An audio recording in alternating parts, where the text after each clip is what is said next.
ก่อนใส่อ้าวอ้อมจะหันหน้าแห้งมาเป็นคนเก็บของยุกยับให้ในล่ะ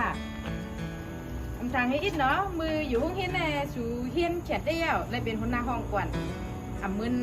เขาเฮียนอยู่หลังห้องมึนเฮาสิอิดก็เหลียวเฮาเลยเป็นผู้เก็บตูผู้จัดการที่แล้วแต่ว่าคือก็มันก็เปิงกันอยู่เนาะก้นผ่านๆได้ก้นมีจังหนังเฮาแน่เฮ็ดถือก็เฮาเลยเฮ็ดการดีอยู่เจ้าเอาเฮียงสุราเจ้งอันลาเขาเป็นได้ก่อกันใจห้าได้ยินว่าสูต้องจะเมื่อแบบว่าให้ไหนจะหา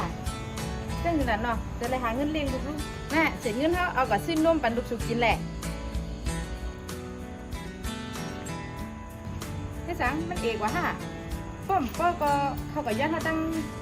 งเลยก็เลยนะเขาเหตุการณ์ดีในกูวันแล้วก็ป้อสุขเหตุการณ์ไม่ว่านเจ็ดถุนนั่นแหละเขาเดือดร้อนหนมาเขาปัน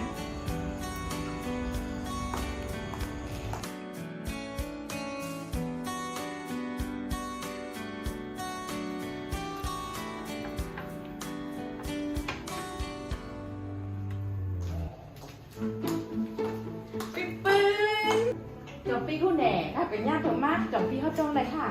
อีออมอันเป็นคนนาข้อมูลนั่นดีมากที่เป็นคนเก็บขนดีน้ำผู้การเขาได้เรียบ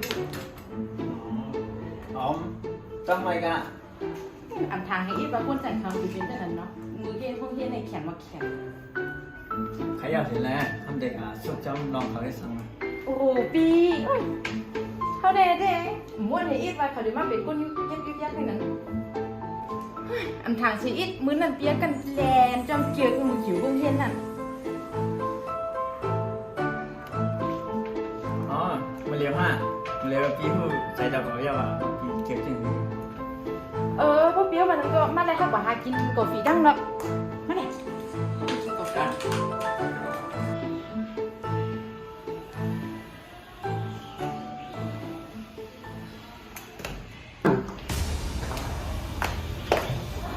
สุขภาพดีนะให้สังหนาดีนะมีการกระดาษดีให้สุขภาพยากนะแสงความเท่ารักก่อนแหละไม่ได้ซื้อก็เอาแต่ว่าเขาก็สื่อความเท่ารักเน่สุ่มรุลัดอีสังหล่อยันเปื้อห้อมใครผู้ลองซื้อเน่กว่าเอาซื้อผ้าที่ละมัดใส่แม่ถักได้สุดเด็ดทางดีเหมือนเขา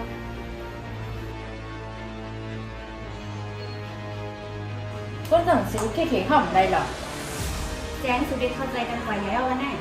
ถ้าจะซื้อยังซื้อต้องซื้อกันต้องซื้อหรอก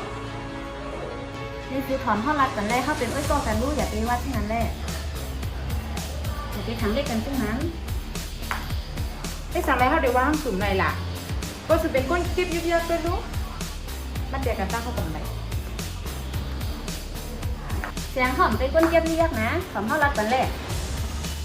จุ่มหลุมไม่หยอกแรงเย้าที่เหตุการณ์อย่าก้นแม่เปิ่นภาพชุดเหตุการณ์เราออกมาได้ยากก้นไปพัดดูแสงเฮียงต้องห้องก้นไปพักดูหลาใจเย็นๆก่อนแรกเฮียงเข้าตั้งแต่แรกเฮียงซื้อเฮียงต้องห้องก้นไปพักดูมาหลาแสงจุ่มไปเลยให้ช้างก่อนเลยฮะก้อนนั้นก็โอ้ยใจเนอโอ้ยก้นไปแสงไปแล้วจังคุณเนี่ยใจเนอจะให้เนอก้นจังสูดเดลัยทุกเนี่ยจะไหนแหละเท่าดีเฮ็ดเท่ากูก็หูปีปืนหูว่าสูเป็นก้นเมือกเรื่องก้นหายก้นหมาหยาใจเนอไม่รับสายปีปืนเดี๋ยวได้ใจค่ะแล้วของก้นไปย่างแบบไอ้เนอให้ช่างให้ช่างอะไรเสียงชูรังกับทั้งน้องก้นไม่ยอมสั่งกันปีเดี๋ยวได้ของก้นไปย่างเหมือนค่ะอีนี่มันจมมาค่ะทำเยิ่มค่ะคืออยู่ใจอยู่ห้าว่าเขาต้มมาสู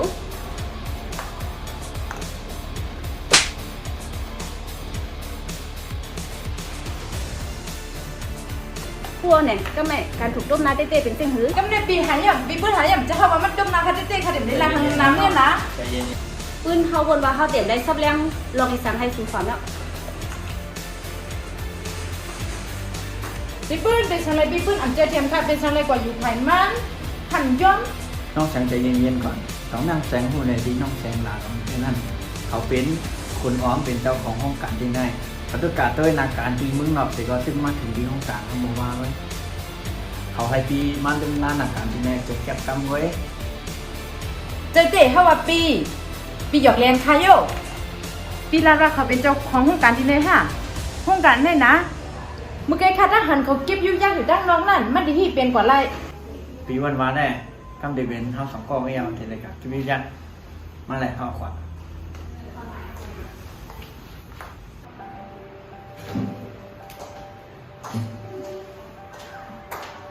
อ๋อม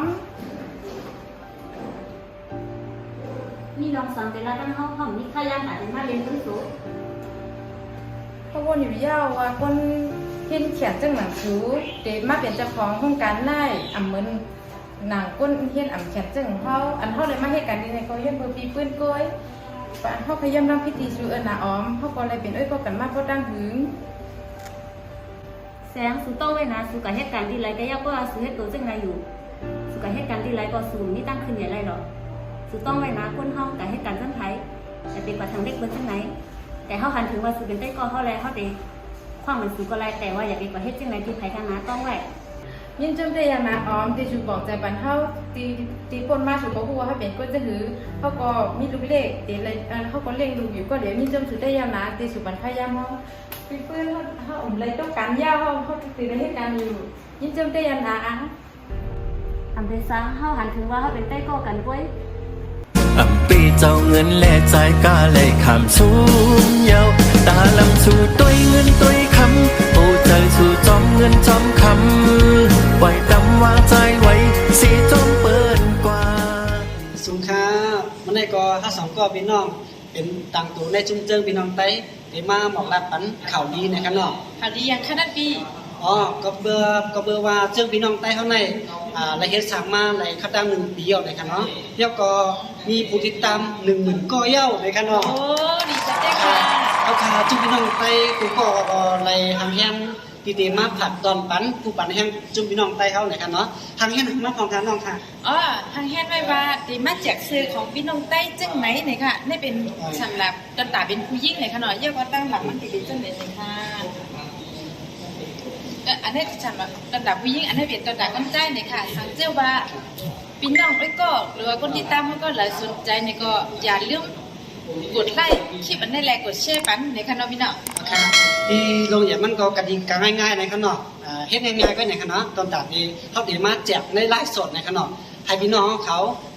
กดติดตามไว้ปันเพจพี่น้องไต้ในคณะครับแล้วก็แชร์ไว้ปันในคณะนั่นคือมันเต็มหายแล้วเขาได้มาด้วยอะไรขึ้นนั่นในคณะเขาได้มาแจกเมื่อไรในไลฟ์สดเมื่อไรเนี่ยก็ติดตามไว้ปันเขาได้มาแจกปันทั้งกำนึงในคณะ ค่ะ ครับ ค่ะไปชุมค่ะ ค